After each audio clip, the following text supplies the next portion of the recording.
Irmãos, abra sua Bíblia comigo em Mateus, Evangelho de Mateus, no capítulo 8. Nós vamos meditar no boletim, irmãos. Eu cometi um equívoco e achei que tivesse cometido um equívoco, mas não cometi não. Achei que tivesse colocado que o texto seria até o verso 18, mas é até o verso 17, e está certo a referência no boletim. Então, Mateus capítulo 8, verso 1, até o verso de número 17. O texto diz assim, Evangelho de Mateus, capítulo 8, verso 1, até o verso 17. Ora, descendo ele do monte, grandes multidões o seguiram. E eis que um leproso, tendo-se aproximado, adorou-o, dizendo: Senhor, se quiseres, podes purificar-me. E Jesus, estendendo a mão, tocou-lhe, dizendo: Quero, fica limpo. E imediatamente ele ficou limpo da sua lepra. Disse-lhe então Jesus: Olha, não digas a ninguém, mas vá mostrar-te ao sacerdote e fazer a oferta que Moisés ordenou, para servir de testemunho ao povo. Tendo Jesus entrado em Cafarnaum, apresentou-se-lhe um centurião implorando: Senhor, o meu criado jaz em casa, de cama, paralítico, sofrendo horrivelmente. Jesus lhe disse: Eu irei curá-lo. Mas o centurião respondeu: Senhor, não sou digno de que entres em minha casa, mas apenas manda com uma palavra e o meu rapaz será curado. Pois também eu sou homem sujeito à autoridade. Tenho soldados às minhas ordens e digo a este: vai, e ele vai. E a outro: vem, e ele vem. E ao meu servo: faze isto, e ele o faz. Ouvindo isso, admirou-se Jesus e disse aos que o seguiam: Em verdade vos afirmo que nem mesmo em Israel achei fé como esta. Digo-vos que muitos virão do Oriente e do Ocidente e tomarão lugares à mesa com Abraão, Isaque e Jacó no reino dos céus, ao passo que os filhos do reino serão lançados para fora, nas trevas. Ali haverá choro e ranger de dentes. Então disse Jesus ao centurião: Vai-te, e seja feito conforme a tua fé. E naquela mesma hora o servo foi curado. Tendo Jesus chegado à casa de Pedro, viu a sogra deste acamada e ardendo em febre. Mas Jesus tomou-a pela mão e a febre a deixou. Ela se levantou e passou a servi-lo. Chegada a tarde, trouxeram-lhe muitos endemoniados, e ele meramente, com a palavra, expeliu os espíritos e curou todos os que estavam doentes, para que se cumprisse o que fora dito por intermédio do profeta Isaías. Ele mesmo tomou as nossas enfermidades e carregou com as nossas doenças. Vamos orar? Pai bendito, nós te agradecemos por este tempo em que o Senhor nos reuniu. Te louvamos, ó Deus, de forma especial por este momento em que agora vamos meditar na sua palavra e ouvi-la. Nós sabemos, ó Deus, que somos limitados em conhecimento e que no que diz respeito à verdade revelada na palavra do Senhor, nós carecemos da ação do Teu Santo Espírito em revelá-la a nós. Por isso nós oramos, ó Deus, para que o Senhor possa, de fato, iluminando a nossa mente, nos dar o conhecimento da sua palavra, para que assim o conhecimento que viermos a possuir nesta noite seja pleno de fato. Não apenas intelectual, mas pleno de fato, ó Deus, de tal forma em que atinja a nossa mente e coração e assim transforme as nossas vidas. Seja conosco, Deus, em nome de Jesus que nós oramos. Amém. Irmãos, os versos anteriores, eles são uma referência aqui, na verdade são o próprio Sermão do Monte. Os versos anteriores são, na verdade, o final do texto do Sermão da Montanha, onde Jesus, depois de ensinar vários conceitos e princípios acerca daquele sermão, o texto, nos versos 28 e 29 do capítulo de número 7, encerra dizendo que as pessoas elas haviam ficado maravilhadas com o ensino de Jesus. Na semana passada, nós vimos que, de fato, Jesus ensinou coisas tremendas que, para nós, como homens, nos chama a atenção, porque destoam dos princípios que nós cultivamos como sociedade. Mas algo que chama a atenção é que o texto vai dizer que aquelas pessoas elas ficaram impactadas com o ensino de Jesus, porque ele ensinava como quem tem autoridade. E o texto vai dizer que ele não ensinava como os escribas, por exemplo, mas ensinava como quem tem autoridade. Os escribas, eles eram aqueles que, junto com os fariseus, tinham a responsabilidade de conduzir o povo judeu na sua caminhada religiosa e no seu relacionamento com Deus. Mas eram homens áridos na sua vida religiosa, e embora conhecedores do texto do Antigo Testamento, o seu relacionamento com Deus era extremamente legalista e não passava apenas de moralista no modo de viver e na maneira com que eles ensinavam as pessoas. Quando Jesus vem e então os ensina, essas pessoas ficavam admiradas sobre a forma e sobre aquilo que Jesus ensinava, ao passo de, ao final daquele sermão, as pessoas ficarem, então, admiradas, elas estavam impactadas. Na semana passada, nós fizemos, inclusive, uma referência à expressão do texto original, que afirma que o texto grego dá a ideia de que eles estavam como que fora de si. Eles estavam tão impressionados, tão impactados com a autoridade de Jesus para ensinar, que estavam como que fora de si, como que fora da sua própria razão. Tamanho impacto que a mensagem e que a autoridade de Jesus havia produzido na sua mente e no seu coração. Esses versos que nós estamos lendo e lemos agora, eles buscam basicamente provar ou atestar a autoridade de Jesus para ensinar. É como que, depois de narrar a autoridade de Jesus para dizer as coisas que ele disse, Mateus estivesse agora se preocupando em mostrar que ele de fato tinha autoridade para dizer aquelas coisas. Os versos anteriores, eles já haviam atestado isso, mostrando que ele dizia as coisas que dizia, porque era o Messias. Mas agora é como se Mateus ele reiterasse a autoridade de Jesus a partir daquilo que Jesus fez. Interessante que nós vemos nesse trecho do Evangelho de Mateus algo muito comum no Evangelho de Marcos. O Evangelho de Marcos é um evangelho que busca narrar muito mais aquilo que Jesus fez do que aquilo que Jesus disse. Ou seja, o Evangelho de Marcos busca narrar muito mais os milagres e as curas que Jesus realizou do que narrar os grandes discursos ou sermões que Jesus fez. Isso porque Marcos estava pregando para um público diferente do que Mateus está pregando e se dirigindo quando ele escreve a carta. Mas é interessante que, nesse momento, Mateus ele se vale do mesmo recurso para atestar a autoridade de Jesus, para ensinar, para dizer as coisas que ele disse, para reivindicar os seus ouvintes a entrar pela porta, ou seja, para segui-lo. Isso porque vimos que Jesus é a porta, ele é a porta que dá entrada ao reino dos céus.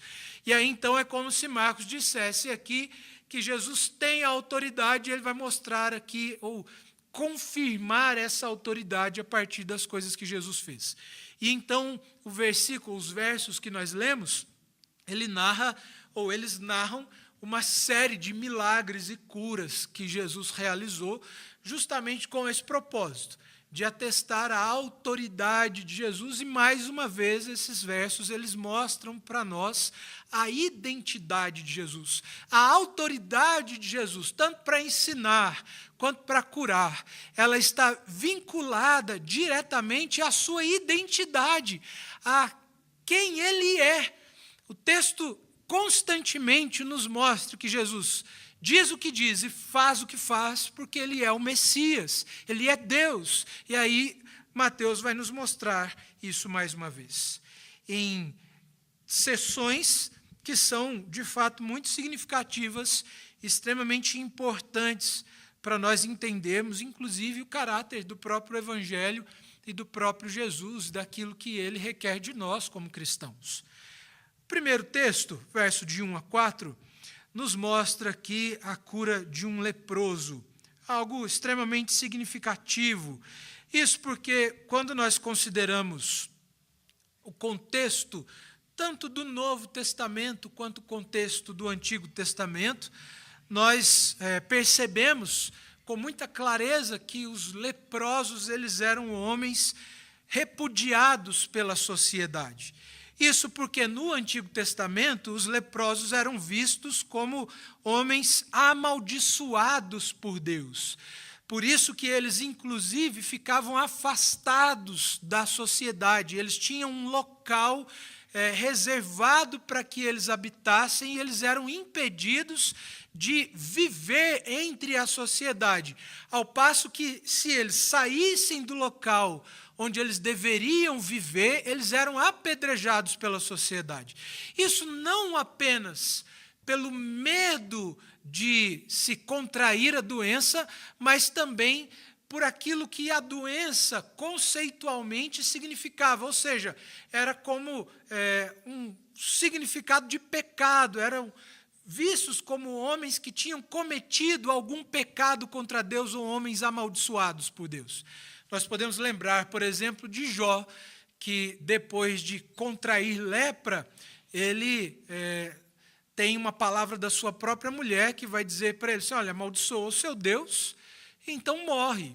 Inclusive por parte dos seus próprios amigos, que entendiam que Jó devia ter feito alguma coisa de errado e por isso estava vivendo o que estava vivendo. Então, os leprosos, no contexto do Antigo Testamento, eles eram vistos como homens que haviam feito alguma coisa que havia desagradado a Deus. Por isso, haviam sido amaldiçoados. Existiam leis rígidas, tanto civis quanto cerimoniais em relação aos leprosos, ao passo que você não poderia sequer tocá-los, porque se assim fosse, você precisava passar por rituais de purificação para que então você pudesse participar das cerimônias religiosas e voltar a viver em sociedade também.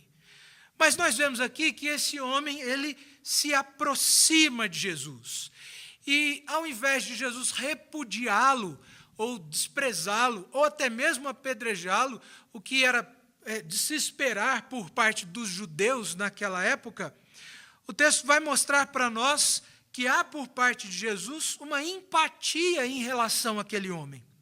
Mas o que chama a atenção a princípio aqui não é nem a reação de Jesus àquele homem, mas a maneira com que aquele homem se dirige a Jesus. O versículo 2 diz que aquele homem ele se aproxima de Jesus e ele o adora.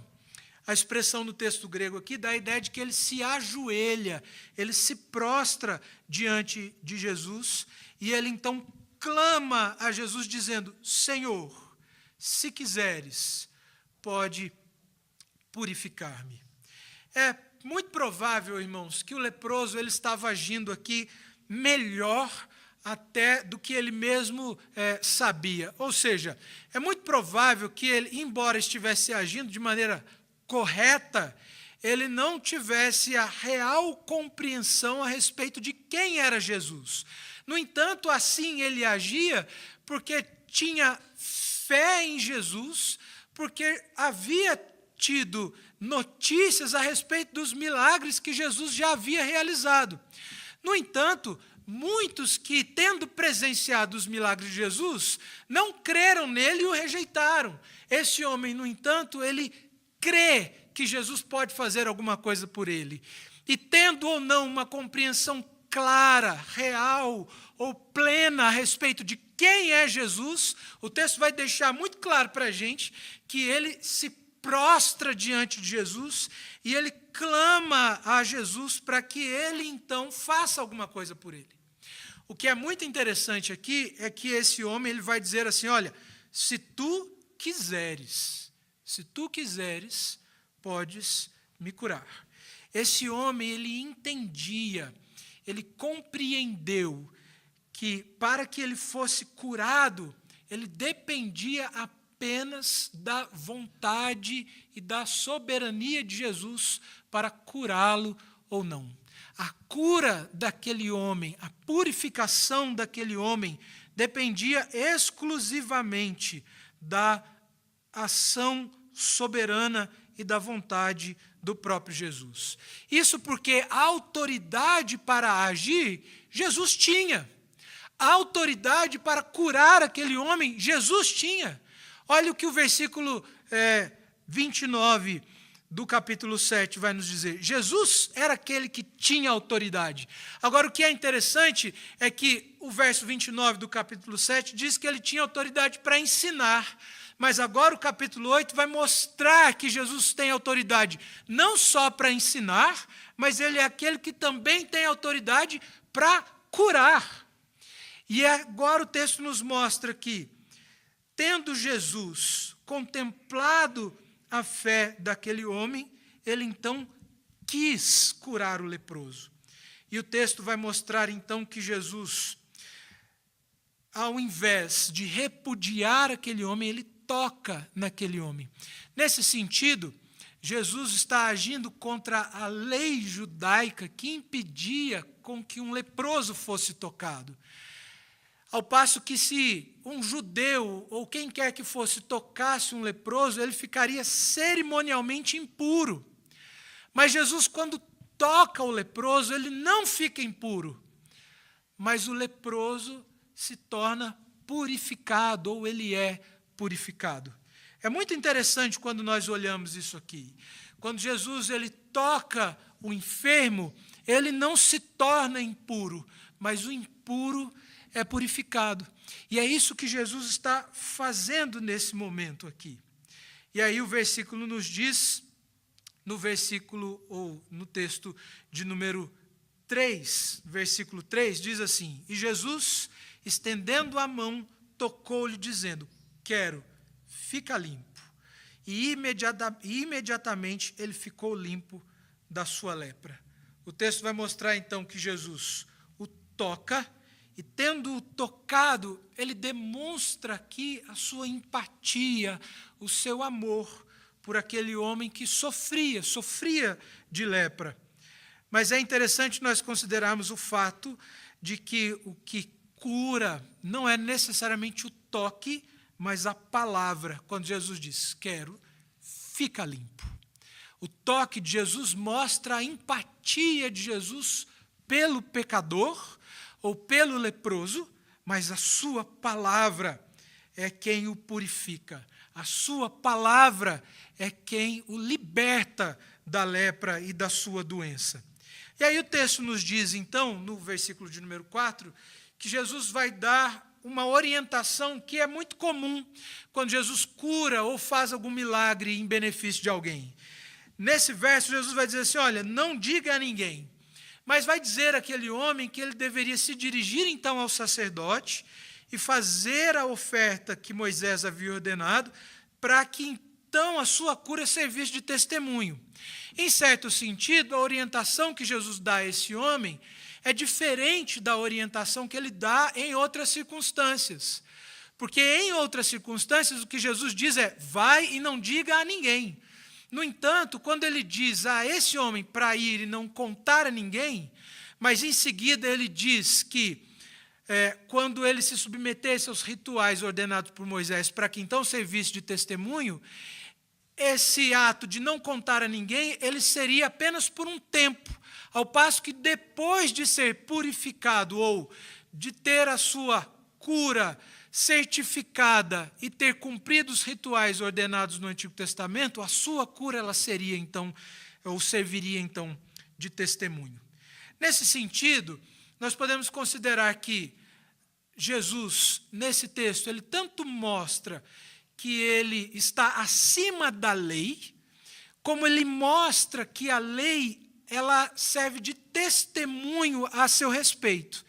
Ele está acima da lei quando ele toca o leproso, e a lei dizia que o leproso não deveria ser tocado, mas ele mostra que a lei ela testemunha a seu respeito quando aquele leproso, tendo passado pelos rituais de purificação ordenados por Moisés, a sua cura seria um testemunho a respeito do Messias. Isso porque a cura da lepra, mesmo no contexto do Antigo Testamento, ela era extremamente rara. E os judeus no Novo Testamento, eles estavam familiarizados com o Antigo, que mostrava que, quando o Messias viesse, haveria então a purificação dos leprosos e a lepra já não mais existiria. Se você passar um pouquinho as páginas da sua Bíblia, no capítulo de número 11, no verso de número 5, você pode ver uma palavra de Jesus que é destinada a João Batista, quando esse pergunta a Jesus assim, olha, você é aquele que havia de vir? E aí Jesus responde a ele dizendo da seguinte forma, verso 4 e verso 5. E Jesus respondendo disse-lhes, ide e anunciai a João o que estáis ouvindo e vendo. Os cegos veem, os coxos andam, os leprosos são purificados, os surdos ouvem, os mortos são ressuscitados e aos pobres está sendo pregado o Evangelho. O texto vai mostrar para nós aqui que Jesus, portanto, ele está testemunhando a respeito da sua messianidade a partir do momento em que ele cura aquele homem da lepra. E quando aquele homem, ou fosse atestada a cura daquele homem por parte dos sacerdotes, isso seria testemunho a respeito da sua autoridade e a respeito da sua messianidade. Ou seja, quando Jesus cura aquele homem, Jesus está mostrando que ele tem autoridade para ensinar, autoridade para curar, e isso porque ele é o Messias prometido no Antigo Testamento. O próximo texto, do verso 5 até o verso de número 13, nos mostra aqui uma outra passagem muito significativa também nesse contexto onde Mateus ele se preocupa em atestar a autoridade de Jesus, tanto para ensinar ou para curar. E essa passagem, ela nos mostra aqui um momento em que um centurião, um homem que era um soldado do exército romano, alguém de alta patente dentro do exército romano, o centurião era um homem que tinha debaixo da sua autoridade pelo menos 100 soldados, era alguém que de fato tinha grande responsabilidade e alguém de grande importância dentro do Império Romano. Não era judeu, mas era gentio, e esse homem agora se aproxima de Jesus, clamando a Jesus em favor de um servo seu, clamando a Jesus em favor de um subalterno. E o texto diz que esse homem, então, ele se aproxima de Cristo, colocando diante de Jesus a situação de seu servo, dizendo que esse homem estava paralítico e sofrendo muito, ou sofrendo horrivelmente. Essa era a condição de seu servo. O versículo de número 7 relata para nós aqui, então, a resposta de Jesus a esse homem.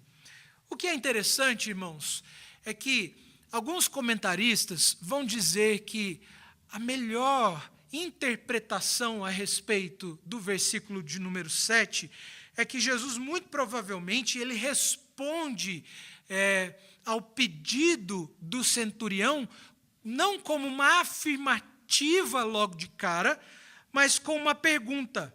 A ideia aqui, então, não seria eu irei curá-lo, mas seria eu irei curá-lo? A ideia seria eu, um judeu, irei curá-lo?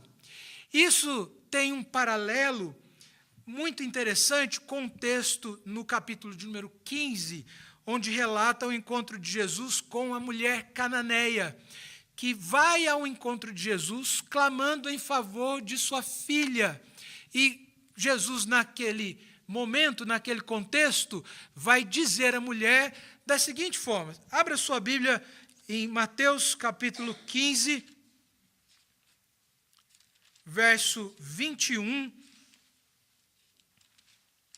até o versículo de número 28. O texto diz assim: partindo Jesus dali, retirou-se para os lados de Tiro e Sidom.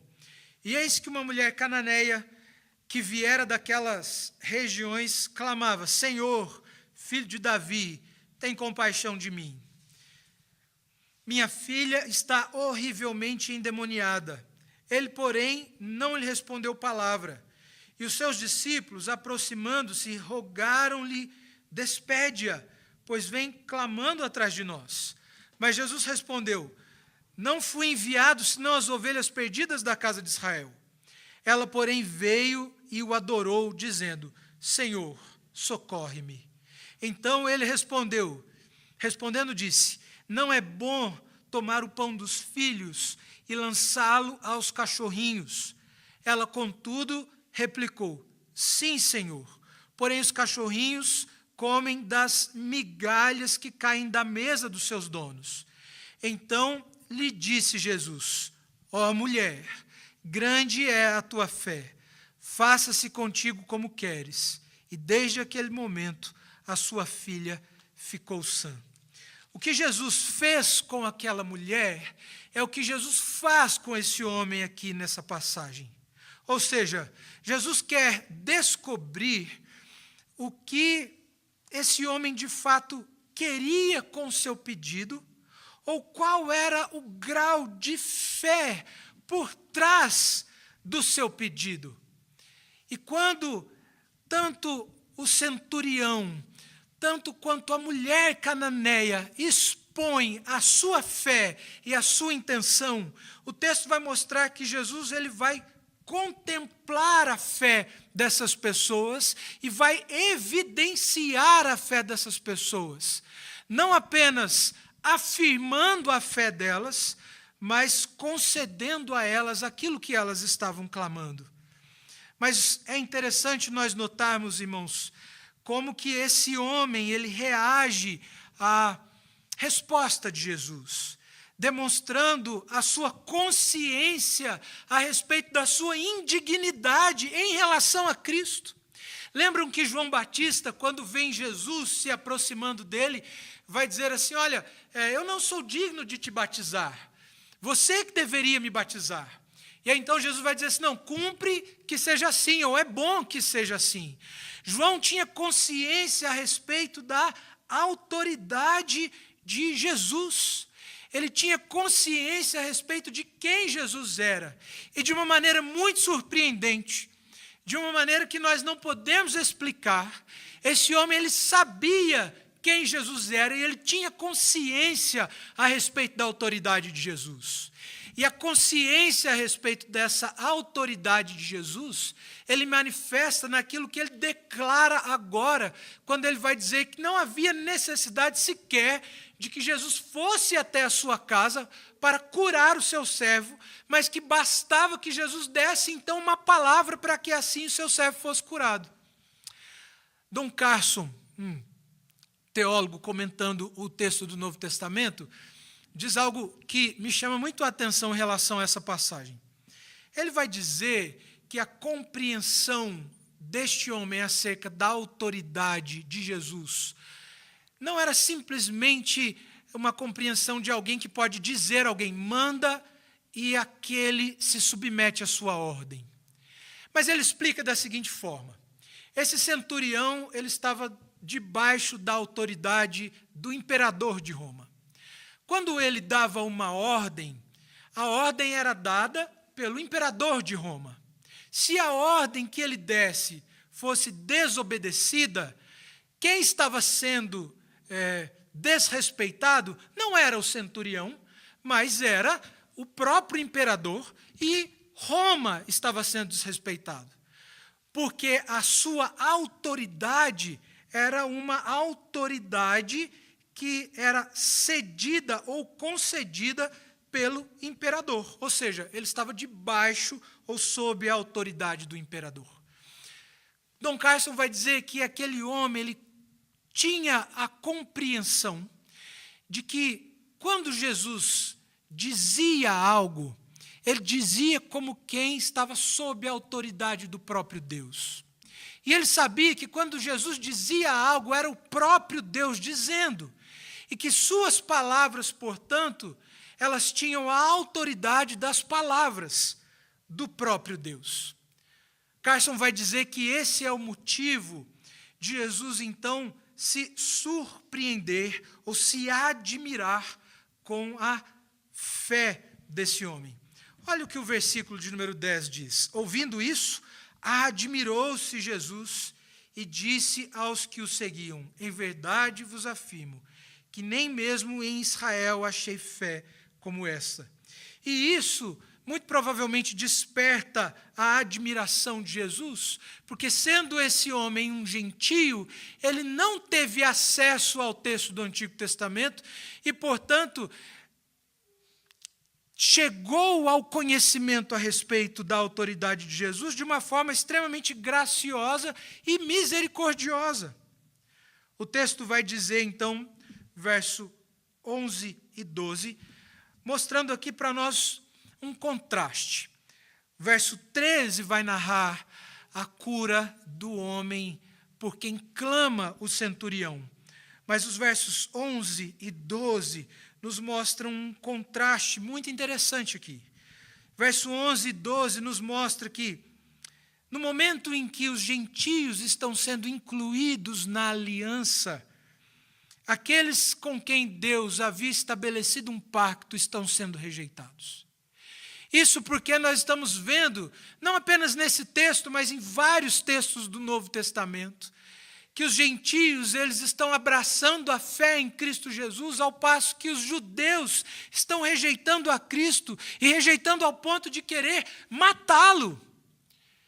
E aí o texto vai mostrar então que à medida em que os gentios eles recebem a Cristo e a sua palavra e depositam a sua fé neles ou nele, esses são incluídos na aliança, esses são incluídos no grande banquete, ao passo que os judeus, à medida em que rejeitam a Cristo e a sua palavra, são condenados e rejeitados.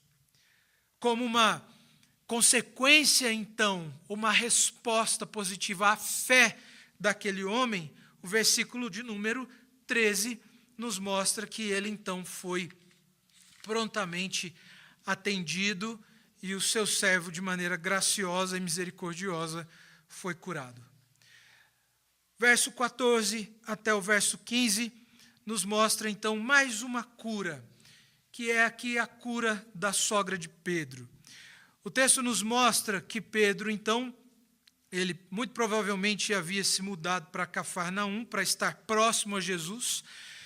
Há alguns textos que nos mostram que, muito provavelmente, Jesus ele morava em Cafarnaum, e Pedro, então, se muda para lá, para estar próximo, mais próximo de Jesus. E quando eles, então, chegam na casa de Pedro, o texto nos mostra que a sogra de Pedro, ela estava doente. E, mais uma vez, o texto vai mostrar aqui que Jesus, demonstrando empatia por aquele que sofria, ele toca, e ao toque de Jesus, imediatamente a pessoa que sofria de enfermidade, ela é então curada. Não sabemos aqui do que necessariamente ou propriamente a sogra de Pedro padecia. O texto ele narra basicamente o sintoma da doença, embora naquele contexto a febre ela era vista como a doença em si. Mas o texto vai mostrar que quando Jesus então toma ela pela mão, a enfermidade a deixa, ou a febre a deixa. A ênfase que nós encontramos aqui, após a narrativa da cura daquela mulher, é que ela imediatamente passou a servi-lo. Isso é muito significativo, porque, via de regra, irmãos, aqueles que são tocados por Jesus, eles se tornam seus servos.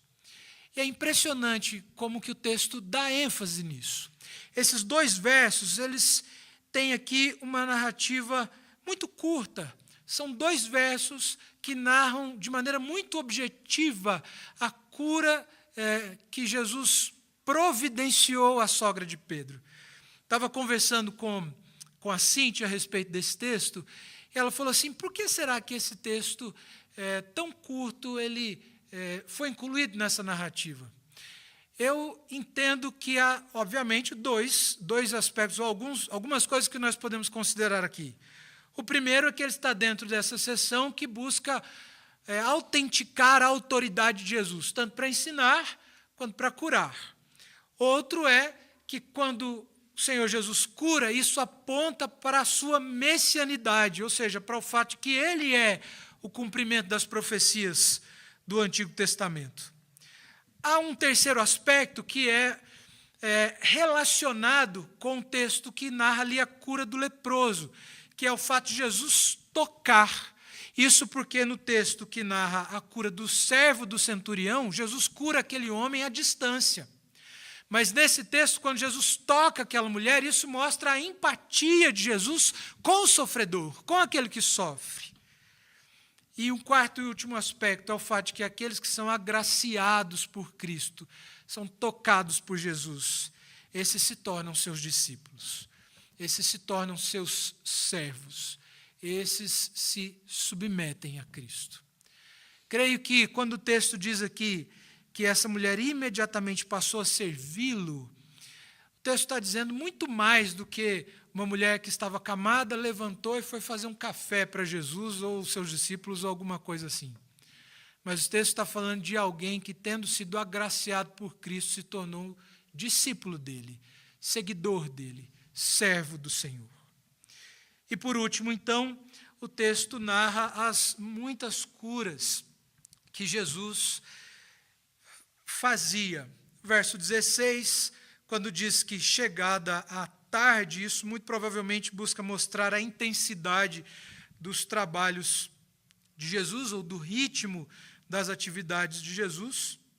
O texto mostra aqui o poder da palavra de Jesus, quando a passagem nos diz que pela sua palavra ele curava muitas pessoas e expulsava muitos demônios. Verso 17 nos traz aqui, então, uma referência ao texto de Isaías 53, que é o texto que nós lemos no início do culto nesta noite. Mais especificamente, o versículo 4 do texto de Isaías 53.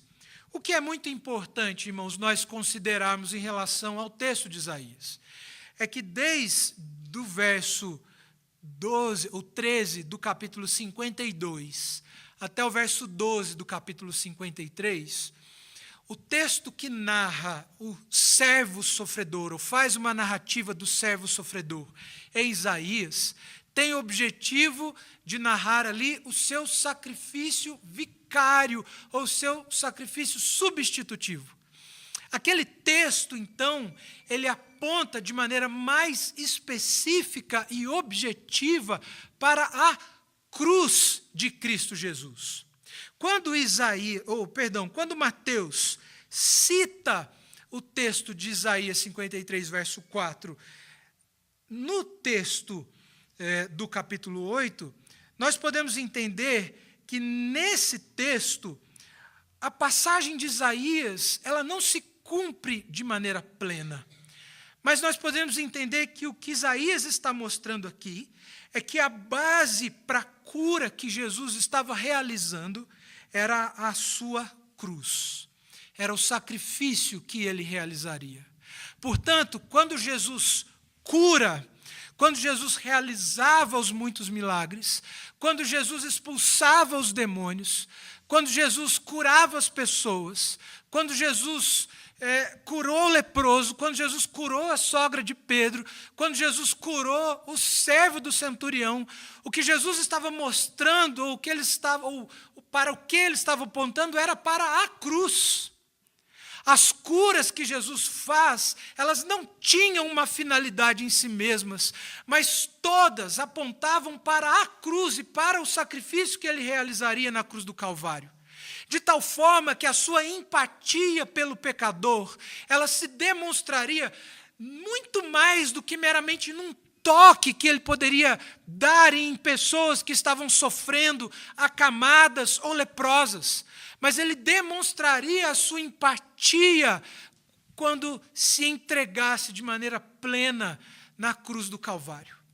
Mas nós podemos falar dessa empatia de Jesus pelo pecador, não apenas no seu sofrimento na cruz, mas também no ato da sua encarnação.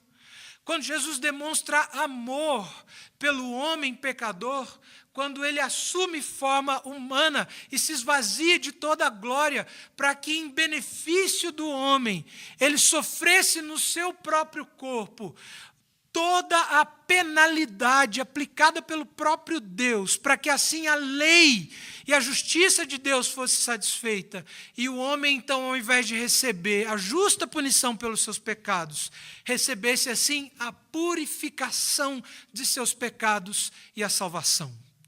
Portanto, quando nós chegamos no final dessa passagem, o que nós podemos concluir dela é que Jesus veio nos libertar de algo muito maior do que a lepra.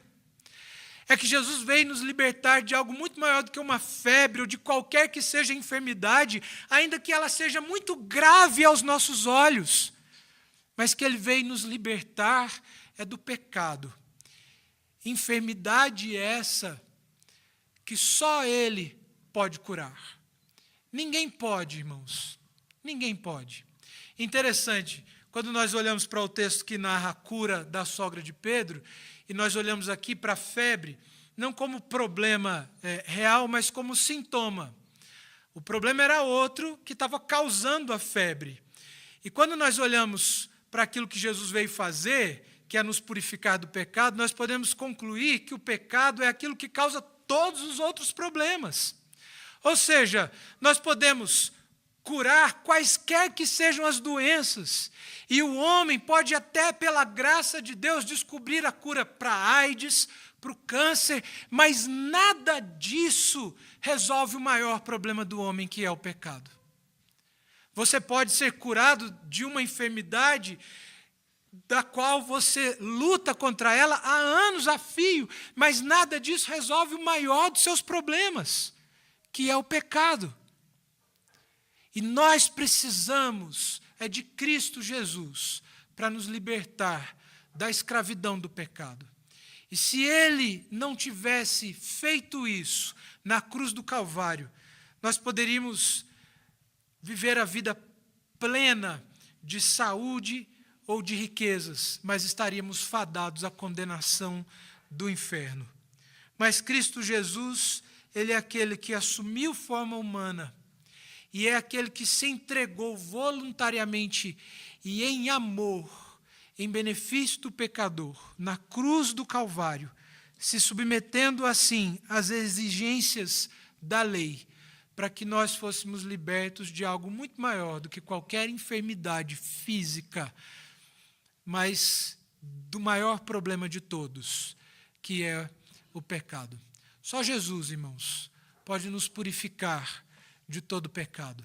A medicina, por mais avançada que seja ou possa avançar, pode nos curar de enfermidades físicas, mas jamais vai poder nos reconciliar com Deus, nos purificar dos nossos pecados e nos livrar do inferno. Apenas Cristo faz isso. O que nós precisamos para que nós possamos ser beneficiados por este sacrifício que Cristo realizou na cruz em nosso benefício, é aquilo que nós podemos perceber por parte de homens que não faziam, a princípio, parte da aliança, ou seja, fé. Nós vemos a fé por parte do leproso, nós vemos a fé por parte do centurião, nós vemos a fé por parte de muitos outros, que receberam aquilo de que precisavam, porque creram em Cristo Jesus. Cristo ele veio, portanto, para nos perdoar, ou para nos salvar do pecado. O que nós precisamos, no entanto, é crer. Crer na sua palavra, nos submeter a Ele. E essa fé, ela é uma fé que exige de nós serviço. Ela é uma fé que exige muito mais do que um mero assentimento intelectual, ou uma mera fé racional. Aquela fé que diz assim, não, Jesus existiu. É muito mais do que isso. É uma fé que faz de cada um de nós seus discípulos. Homens e mulheres que exalam em suas vidas o bom perfume de Cristo. Que pela graça de Deus, irmãos, nós possamos crer em Cristo dessa forma.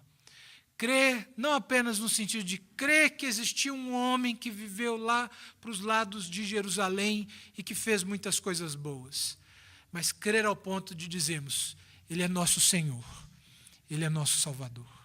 Que Deus nos abençoe.